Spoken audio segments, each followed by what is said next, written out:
Welcome back to Banner Builder. In this episode, we'll be introducing 3 characters from Fire Emblem, the Blazing Blade.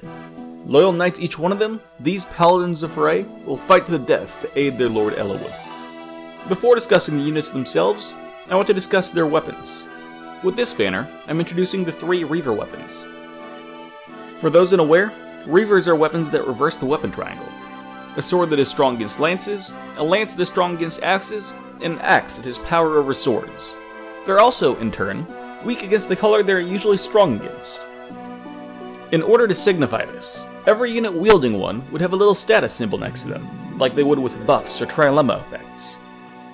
It's just a way to shake up the game a little bit. Since it's a weapon type that all 3 units will have, it just made sense to introduce it first thing. And now, let's start discussing the 3 new units. The first is Marcus, Knight of Fire. A loyal retainer who served at least 3 generations of House Fire, Marcus was Eliwood's most trusted advisor and mentor, both before and during his tenure as Marquess. As stated before, Marcus was given a weapon that reverses the weapon triangle, the mighty Sword Reaver Axe. Marcus was a knight often looked to for guidance by others.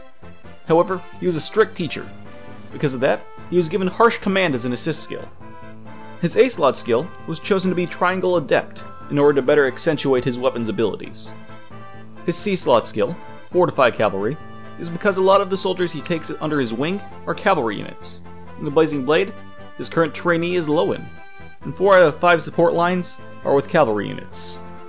Meanwhile, in the Binding Blade, 2 of the 3 units he can choose to be his successor, Lance and Allen, are cavaliers. Marcus works best with other cavalry units. Next we have Lowen, Swift Knight. Marcus' protege during the Blazing Blade, and a fellow knight of Fire, Lowen grew up poor, and has worked hard to reach the point he's at now. He was given the Axe Reaver Lance as a weapon, in order to continue the theme of the banner. His assist skill is Swap. Uniquely, Lowen is a more defensive than offensive unit. As such, his assist skill allows him to trade places with another unit, in order to take the blows meant for them. His B-slot skill is Renewal. This was given to him because he often carries food onto the battlefield, in order to satiate his own hunger. He's often seen feeding both himself and others in the middle of battle, to the point of offering up an entire picnic to Isadora in one of their supports. His C-slot skill, Even Res Wave, further shows his status as a tank, and proves his less than perfect magical bulk, as well as that of his allies. Finally, we have Isadora, Escort of Fire. Stewardess of Eleonora, Eliwood's mother, Isadora was sent by Eleonora to protect her son after he returned from the Dread Isle. Her weapon is, of course, the 14-might Lance Reaver sword.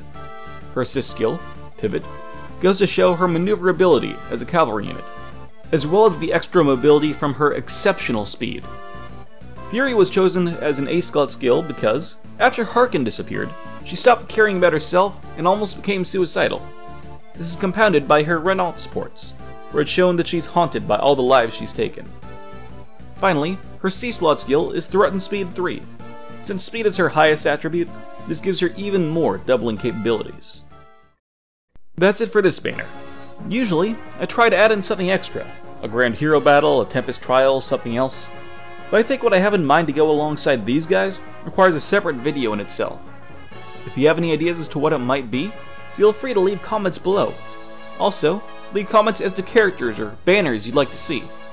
If I see a good idea, I'll be sure to make a video on it and give you a shout out. Until next time, Happy New Year and happy summoning.